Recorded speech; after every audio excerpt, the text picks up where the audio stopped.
ចម្រើនពូញាតិញោមពុទ្ធបរិស័ទស្រីប្រុសទាំងអស់នៅក្នុងសកម្មភាពនេះអាត្មាថតទាំងព្រឹកហើយញាតិញោមបានឃើញពីទស្សនភាពនៅក្នុងវត្តហើយនឹងការកសាងមួយចំនួនតែតើនឹងការកសាងនេះដែរញាតិញោមពុទ្ធបរិស័ទសម្រាប់វត្តយើងភូមិកោសពេណាស្រុកសៀមបុកខេត្តត្រែងបានអាងទឹករយៈកាលនៃការចាក់សាបហ្នឹងគឺ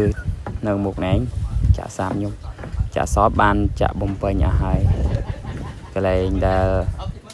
យើងមិនទាន់បានចាក់ណាញាតិញោមហើយបច្ច័យដែលញាតិញោមចូលរួមហើយនឹងមានចូលជាសំងអីខ្លះ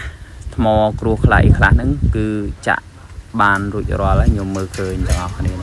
កម្មវិធីអាត្មាថតគ្រប់ជ្រុងឲ្យញាតិញោមបានឃើញសកម្មភាពគឺបានប្រវត្តិទៅមុខរត់គឺនាំអារម្មណ៍ញាតិញោមមក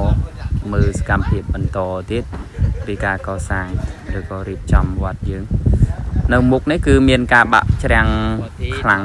នៅមុខវត្តណាញាតិញោមអញ្ចឹងចាគណៈកម្មការភូមិឃុំបានស្រុះស្រួលគ្នាថាត្រូវចាក់ច្រាំងហ្នឹងដើម្បីទុកកុំឲ្យវាបាក់ច្រាំងហ្នឹងខ្លាំងចាក់ពីដើម7នេះទៅញាតិញោមចាក់ពីនឹងទៅហើយរៀបចំត្រួសត្រាយកាយឲ្យកំពុងជីងដៅដើម្បីចាក់តសឲ្យមុំញាតិញោមមកប្រសងមួយអង្គនេះមើលទៅដូចតណូលដែរញោមធ្វើការដូចលឿនលះនៅក្មេងអញ្ចឹងហើយញាតិញោមការប៉ັດវីដេអូហ្នឹងគឺខាតទេញោមគឺធ្វើធម្មតាទេមកជួយញោមគាត់លើកទឹកចិត្តឲ្យគាត់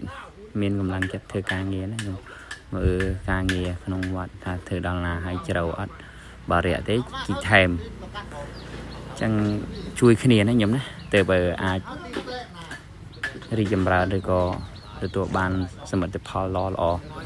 ហើយយើងឈោមើលអបដៃឈោមើលអញ្ចឹងអត់ល្អទេអរគុណច្រើនញាតិញោមចម្រើនពរលា